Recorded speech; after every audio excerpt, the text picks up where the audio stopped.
Mike's Daily Podcast. Okay, whose bright idea was it to put flaxseed? Mike's Daily Podcast. Flaxseed meal in my drink. That's not a good idea, I don't think. I think I'm going to choke at the beginning of this podcast. But if you blink, it might be over. So there you go. That was the beginning of the podcast today. Mike's Daily Podcast. Woohoo! Yay! So it's FF episode 2294. Mike's Daily Podcast. Who's the guy that directed the Guardians of the Galaxy? His last name's Gunn. Mike's His brother Daily was in Gilmore Girls. Podcast. He played the guy who had all these odd jobs all the time and made all this money. Kirk. Is that it? Kurt. Something like that.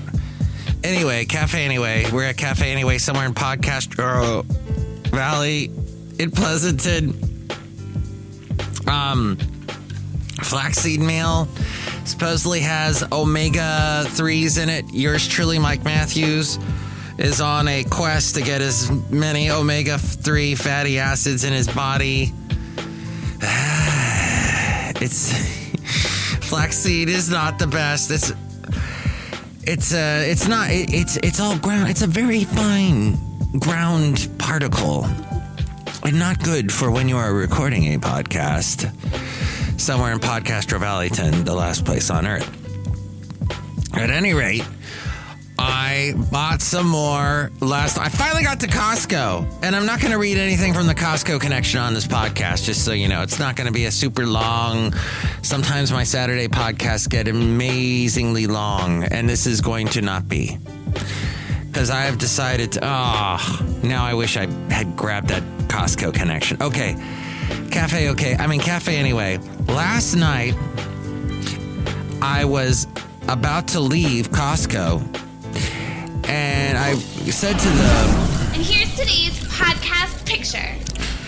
The podcast picture is not of Costco. It's of a beautiful spot in Pescadero State Beach, which I went to. I call that Basil's Cove, that area, because it reminds me of the late great Basil the boxer. Although he and I never went there. I did take his little box that he's in now there with my lovely lady friend, and we took some pictures and remembered him recently. It was a beautiful beach. Oh, Basil would have loved it, though he never was there. Although I don't think he would have liked all the little rocks, all the beach pebbles everywhere. So speaking of dogs, last night I am there in Costco, Fremont, supposedly the busiest Costco in the world. And I am trying to leave. And I say to the lady as she's looking at my receipt to see that everything in that mountain that I'm pushing in my cart is what I purchased. And I said to her, how come it says $60 for the sardines that I bought? The package of sardines, it says $60. And she goes, well, you didn't buy a package. You took a whole display box. The box that had the multiple packages in it that were I think they're like $7 or $8 each now. You took the whole thing. You took there was like 6 boxes in little box. But the packages you're typically buying, you had them all. I bought too many. I bought $60. And so I don't want that many. I just wanted one package. So I had to go to the desk. But it's right there. I was there right at the end of the day. So there was nobody there at the desk, at the return desk or whatever desk. The desk for idiots like me desk. So I go there and they're working it out and giving me my money back. And suddenly I get a call from my lovely lady friend who never calls me. We text each other, but she never calls unless I'm on a trip or something, which is never happening these days. And we'll get to that later. But so she calls me and I know something immediately is wrong. And she calls and she goes, my love, we have a bit of a situation right now. And I'm like, uh-oh. Water heaters blown up. Roofs caved in. Aliens have landed. Terrorists have taken over. What? And she says, oh, there's a dog that's walked into the house. Just coming, and the only door that was open was the back door, and he just walked right in, and there's this dog. I'm like, well, be careful, because you get that information, you're thinking maybe the dog's gonna bite you, or the whoever it is on the other end of the phone. And she goes, no, the dog's very nice. And I go, well, I'm an hour away. I'm in Fremont. To get back to Podcastro Valley on a Friday night, it's going to be like an hour, and I still got to get my stuff in the car. I've bought all this mountain of stuff in this cart. This cart is full of Costco crap. And she goes, okay, well, I'm going to walk around the neighborhood and knock on some doors and see if this dog came from somebody's house close by, one of the neighbors. So she does so. I drive home. I get there. And she says, yep, he's still here. And so I meet the dog. This dog is so friendly. I immediately name him Pedro because of Napoleon Dynamite. Vote for Pedro.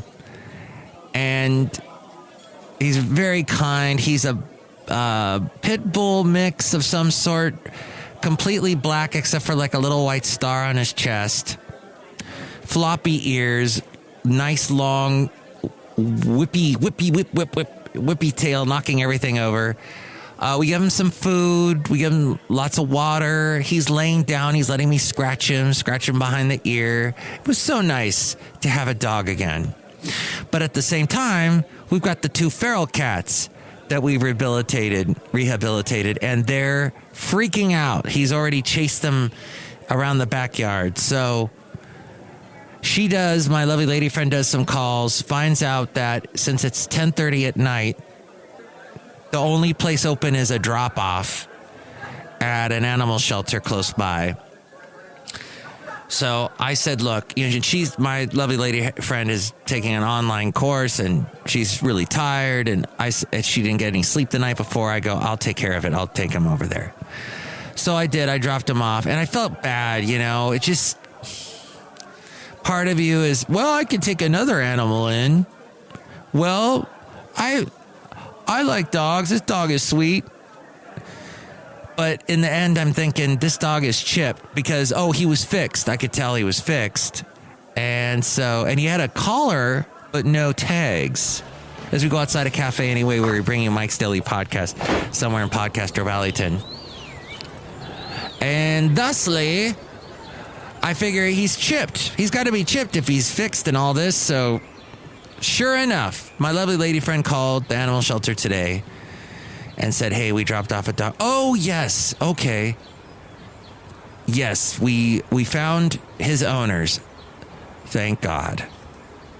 By the way, the dog's name is Oreo. I had the wrong name, Pedro. But Oreo, I get it, with the black and the white. That made sense. So we don't know yet if they know who the owners are. I hope the owners picked up Oreo, but at the same time, what kind of owners are these that let their dog? Apparently, from what my lovely lady friend found out, this dog had been walking around Podcastro Valley for a couple of days. The people that she spoke to said, I recognize this dog. I've seen him walking up and down the street, hiding under a car. Oh, you know what? I hope these owners... So, hoping for the best. But that was my Friday night situation. Back to the guy that did Guardians of the Galaxy, and I guess he's done this latest movie, the Suicide Squad.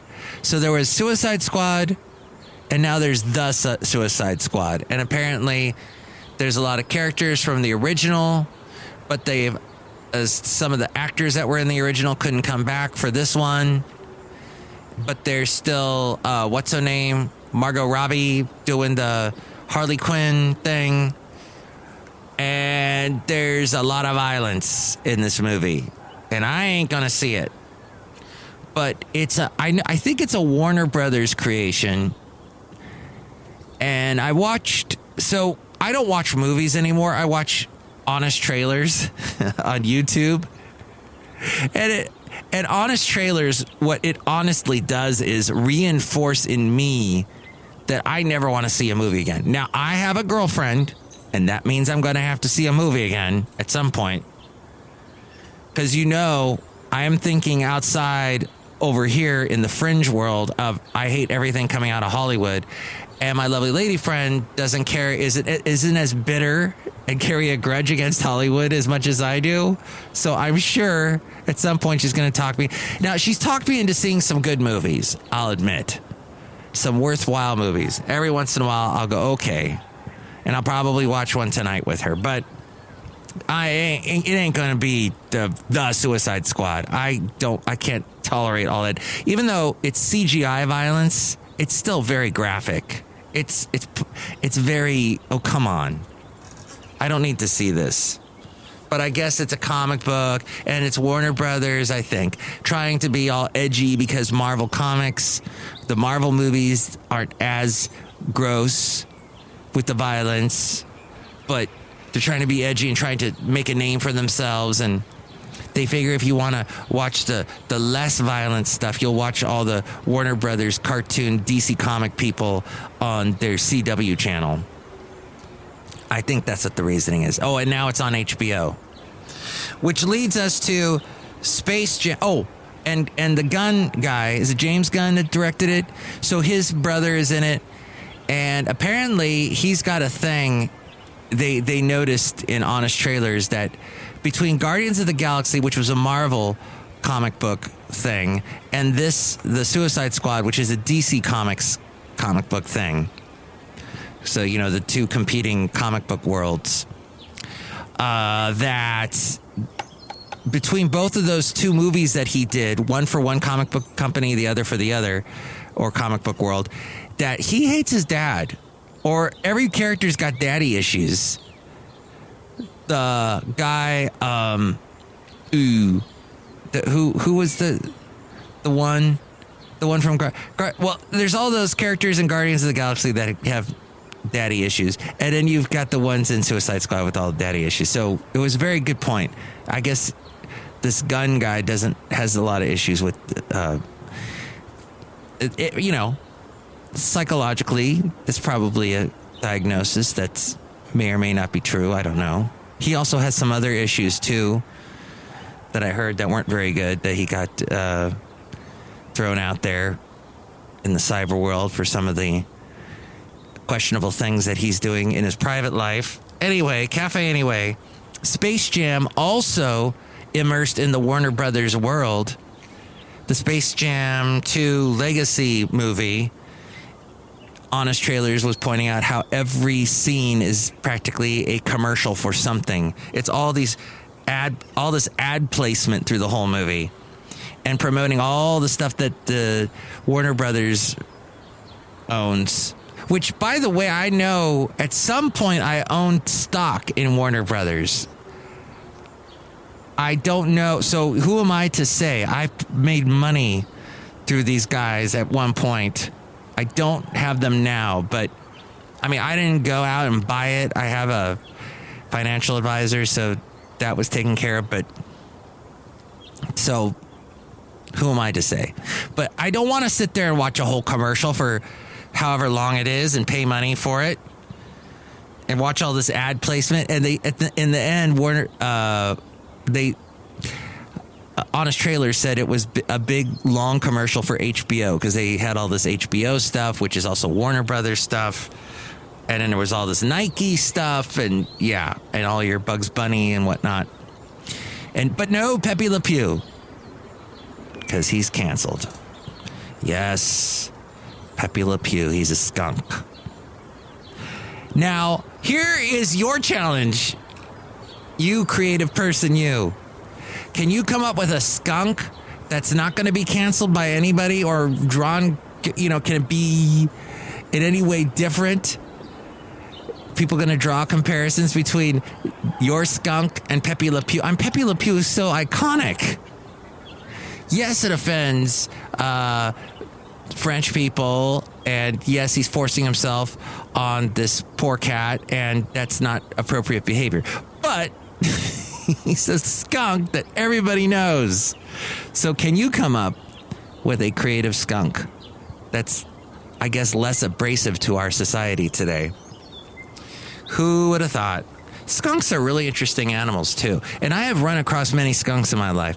And, well, I haven't run over skunks. No, I have not run over skunks, thankfully. I did run, you can't help when you're driving through the countryside and you'll smell a skunk now and then, and possibly an unfortunate skunk gets killed by somebody on the road before you. That's always terrible. They're such cute little creatures with all their furry fur. And I've got a cat that kind of looks like a skunk. For Halloween, I should put a little white down his back and he'll look like a skunk because he's all black. Put a little white strip down. Let him walk around. A little talcum powder. Bad idea? Okay. At any rate, didn't that happen to one of the cats in one of the cartoons? So if you're keeping track, that's of the Looney Tunes. I think that's 3 cartoons we shouldn't watch anymore. We're not supposed to watch. Pepe Le Pew, Speedy Gonzales, and the rooster, Foghorn Leghorn. Because he was so offensive. Was he? His little interactions with Junior, the little kid, the smart kid, are hilarious. Because he's always trying to teach him stuff and he's not learning, and he's always, I can do this in half the time. I'm more intelligent than you. Yet these cartoons were made like in the 50s and 60s, and it totally pertains to now because the kids are so smart with all their technology, and the parents are like, what? There's that? Or perhaps the parents aren't so smart. I feel I've walked into a topic, area of discussion that I should back out of rather quickly. Omega-3 fatty acids. So perhaps I need a vacation, is what this is all saying, what this is all leading to. Perhaps I work too much. Speaking of which, real quickly, something that I spoke about that I was trying to warn you about, but apparently now things have changed in a certain way that I find rather fascinating. Today it was reported that Alameda County Superior Court Judge Frank Roche, and by the way, I'm actually talking to you from Alameda County at this time, somewhere in Podcastro Valley 10. This judge has ruled the law. I'm sorry, I didn't read the first part of the sentence. Let me go back to that. A California judge ruled yesterday that Proposition 22, a measure passed by voters last year. I did not vote for this. I said don't pass it, but the rest of the California said yes, pass it. Voted last year allowing Uber, Lyft, and other gig companies to classify workers as independent contractors rather than employees. The judges ruled that this violated the state's constitution and said that the law crimps the state's ability to set workplace standards, declaring the law unconstitutional. And he wrote that Proposition 22 limits the power of a future legislature to define app-based drivers as workers subject to workers' compensation law. Yes, all of the times that you thought in those commercials, my fellow Californians, that the law, Proposition 22, was saying, oh, no, this is going to give Uber drivers and Lyft drivers more rights. It's going to give them what they want. It was actually all there deceptive and saying to you, nope, in real life, in the real world, it was just trying to get around what California wanted Uber and Lyft to do, which was to give more and compensate the workers more, the people that work for Uber and Lyft. My lovely lady friend drove for Uber for a while, so I know how. I mean, she rented a car and drove for them. Not the best idea Well, I mean, I guess if you're making a bunch of money, it could be a good idea. But she was just doing a lot of driving, and at the end of the day, she had to pay for the car. And so basically everything she made just gone. And then she probably owed some. So this law was passed last November. So it's taken this long to find somebody to finally put their foot down and put this out in the news that this is all wrong. And this was wrong to begin with. Uber, Lyft, and other gig economy companies poured more than $200 million into a campaign urging voters to support the measure. The state law will likely remain in effect while expected appeals make their way through the court system. Gig companies initiated Proposition 22 because treating drivers, delivery people, and other gig workers as employees would add enormous cost to their business operations. The proposition created an alternative, leaving gig workers as independent contractors, but giving them some benefits such as expense reimbursement and a health care subsidy. This ruling ignores the will of California voters and defies both logic and the law, an Uber spokesperson said in a statement. The company will appeal the ruling.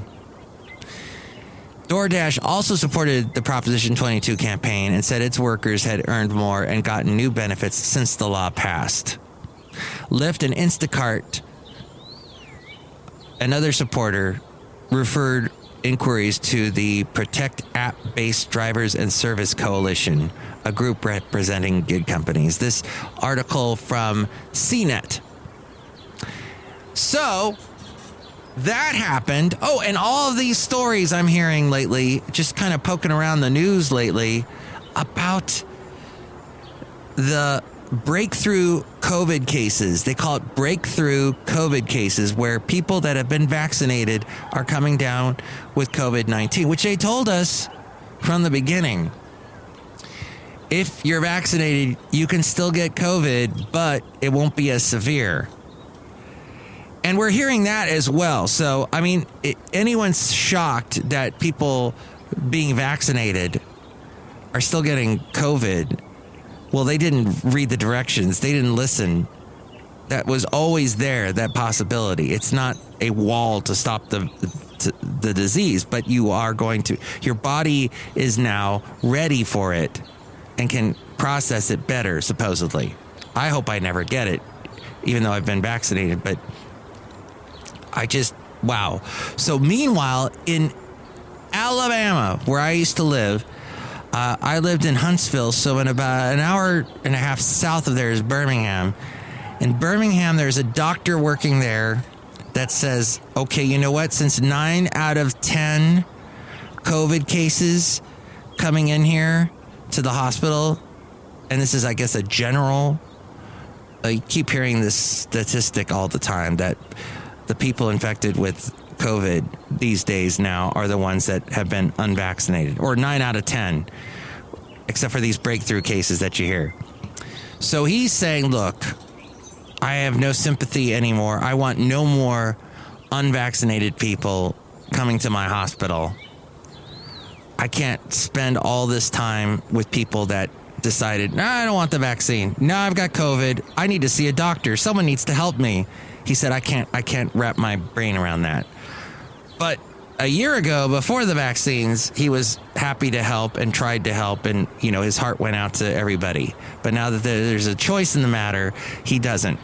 So that's an interesting story that's out there as well. But and then the Teenage Witch, the Sabrina the Teenage Witch actress, she's got it, even though she has been vaccinated. But she said she let her guard down, and her kid didn't have a mask on, and she was at the kid's school and didn't have a mask on and all this. So yeah, keep your masks on, basically, despite what some conservative talk show hosts will tell you. No, just go ahead, walk around, get the disease, it's no big deal. And then they get the disease and they're coughing up blood. And I know this because I talked to a conservative talk show host the other day. He told me this exact thing, that he got it, and yeah, Bad things happened.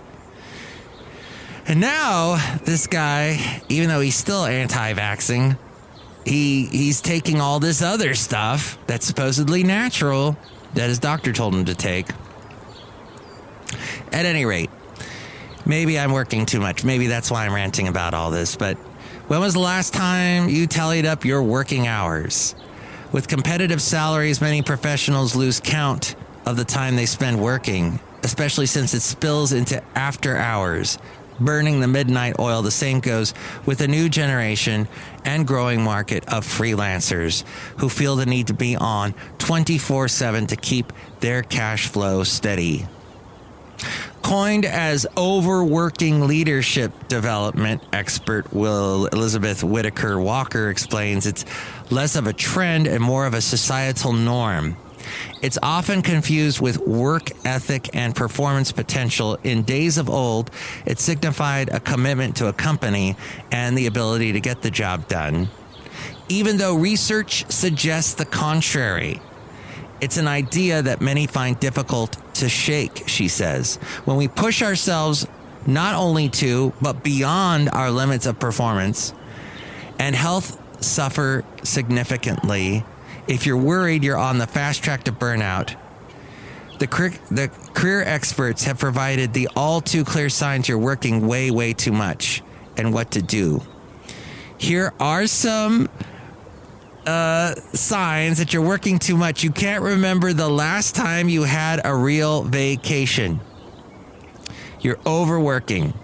Seriously, think about it. When did you go somewhere tropical or fascinating and stayed logged out of your work email the whole time? I should have did that today. I got some ridiculous emails today, and it's a Saturday, and I should not have even.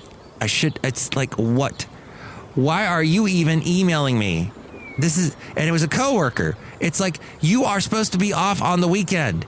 I am supposed to be off on the weekend. What is going on? Why are you emailing me? Why am I responding to you emailing me?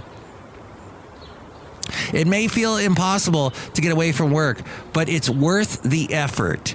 If work is making it tough, aim to take off at least a full week during your industry's slower season. You don't have to necessarily splurge on a fancy getaway. A staycation where you've disabled your work email from your phone can get the job done as well. You're skipping out on your friends. That's another sign. Sure, everyone gets pulled into a last-minute urgent meeting occasionally, preventing them from meeting up for happy hour drinks with a pal. But if your social life is basically non-existent these days, career and branding expert Wendy Weiner says it's time to restructure your priorities. Maintaining a work-life balance is important, she says, and there should be a line of separation drawn. Make the time to attend personal events, such as family dinners and nights out with your friends. And that should be important to you. Another sign is you're not sleeping, or you don't give yourself enough time to catch the shut-eye your body and mind need. Build your day around getting a full 8 hours. Since you're not being productive if you can only get 4 to 6 hours of sleep per night. Sleep is an essential need, just like eating, and needs to be treated as such. Otherwise, we will eventually suffer the consequences. You're suffering from hero syndrome. Are you collaborative? Do you allow others to help? Or do you lack the ability to delegate? Career expert and president of Ignite Social Media, Deidre Bounds, explains being honest with yourself about some traits you have could cut back on the number of deliverables you place on your shoulders. Do you think you're the only one who can properly complete every task? Do you see asking for help as a sign of weakness? Do you thrive on saving the day, she asks. If the answer to any of these is yes, you could consider yourself diagnosed with hero syndrome and need to practice the fine art of letting go. You find yourself forgetting to eat lunch? That's another sign. If this happens, it's time to start blocking off time on your calendar for meals. Book your lunch break as though it were any other work meeting. What you put into your body fuels your ability to concentrate, brainstorm creative ideas, and remain productive, making lunch a necessity. Another sign you're working too much, you're dreaming about work. Yes, if you find yourself continuing office conversations, meeting with team members, and redoing work you've already finished in your dreams, you're working too much. It could be an indication that you haven't allowed your brain to transition from workday to your personal time, probably since you were responding to emails until you turned the lights off. You can use the extra time to do some stretching, meditation, or other relaxing activity that helps get your mind off of work. You should do this about an hour or two before bedtime. Turn off your phone and your laptop. You never feel great. That's another sign. You feel okay-ish. Other times you're downright exhausted. Whether it's head or body aches, sudden weight loss or gain, and constant coughs or sniffles. Stress can wreak havoc on your immune system, increase blood pressure, and so much more. It can literally live in your body, causing pain. If you're teetering into this dangerous zone, schedule rest on your calendar as you would anything else for work. And when you can, add more movement into your daily life, even if it's not intense. A midday walk around the block, for example, or through your building. Another sign is your attitude is negative. If you're constantly focused only on your work and not able to shift your attitude to de-stress and decompartmentalize, then it is a clear sign you're being overworked. Consider putting up hard stop times with your work and stick to them. Hard stop. During the no work period, focus on enjoying other aspects of your personal life and take notice of your attitude and mood changes. Okay, and finally, you know, that's one thing I hate about people that go through lists and they end with finally, like, finally, I've come to the end of this list.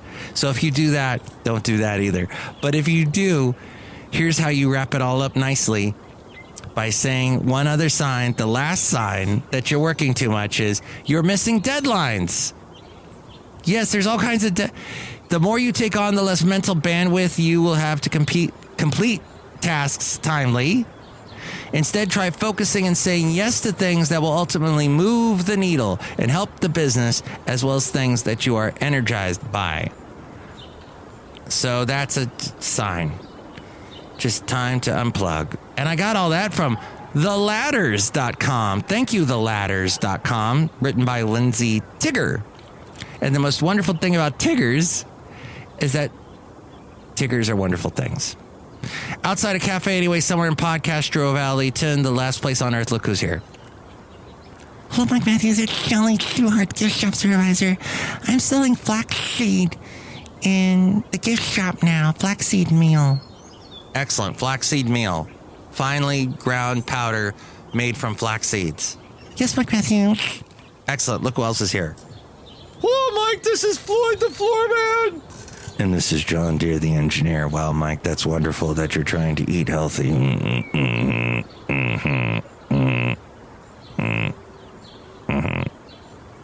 Yeah, you know, a study by the University of Michigan recently found that one hot dog can decrease your life by 36 minutes.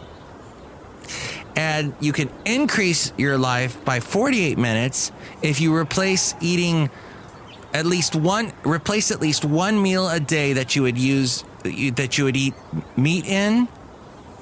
Replace that meal with fruits, vegetables, and there's some seafood. Of course, probably the seafood. It didn't say exactly in this article I read, but it's more than likely seafood that's full of omega fatty 3 acids like the sardines and the mackerel and the salmon. So that's something to remember. I think, and yeah, avocado has the omega-3 acids, flaxseed, and yes, the walnuts have some as well. And that's the end of the show. I hope that helped. You know, we look at stuff in the world, and so, you know what, I try not to get political on this podcast, but this Proposition 22 was pretty crazy and insane. And just goes to show with the whole proposition system. Now, when I lived in Alabama, I don't remember having to vote on propositions. But California, that is a thing. And I grew up in California, and I've always seen propositions. I remember, what's the big one? The Howard Jarvis proposition. Oh, was that 18? Shoot, now that's the proposition I should know out of all of them growing up in California. It's the one where you keep your taxes rate a certain amount. And I cannot type Howard Jarvis's name for the life of me right now. Jarvis, that was a character from a Marvel movie. Yes, the Howard Jarvis Taxpayer Association. Oh, Proposition 13. Sorry, I had the wrong one. Yes. Property taxes. Oh, reducing property taxes by 57% when it was passed in 1978. Dang. So yeah, that's always about, property taxes in California. And wasn't there a proposition we passed recently that did something to... Okay, yeah, this isn't really a politics podcast, so I'll stop right here. Next show, it'll be the wonderful Benita, the Disgruntled Fiddle Player, and the Brewmaster. Tell me what you think about anything that we covered today. 336MM Daily. 3 + 3 = 6. MM is in Mike Matthews. Daily as in what this podcast tries to be. While Proposition 13 was intended to protect property owners in a time of rapidly increasing housing values, Proposition 8 was intended to give temporary relief to those who saw their home values reduced in a declining market. I guess there's even more to explore there if you want. Do a search on the internet, because there's lots to read about, I guess, with that. But for me, for now, I'm just going to say, welcome to the world, Achilles. Yes, that is the son of this lady right here. Congratulations on your newborn, and thank you for listening to the podcast. Mike's Daily Podcast is written and produced and performed by Mike Matthews. His podcast is super easy to find. Download or listen to his show and read his blog at MikesDailyPodcast.com. Email Mike now at MikesDailyPodcast@gmail.com. See you tomorrow. Bye. Over 38 minutes. Oh, I guess that was a long Saturday podcast. That was FF episode 2294, Tomorrow, between the hours of 9 a.m. and 4 p.m. Pacific time, I will be live on the radio. There is a link to where you can hear me at our website. Go right there now, and you can click on it and listen to me if it's between 9 a.m. and 4 p.m. on a Sunday. And that is where to listen to that is at MikesDailyPodcast.com. And heck, you can even make a request. 336MM Daily. That's 3 + 3 = 6. MM as in Mike Matthews Daily, as in what this podcast has in its name. MikesDailyPodcast.com. Burgermaster.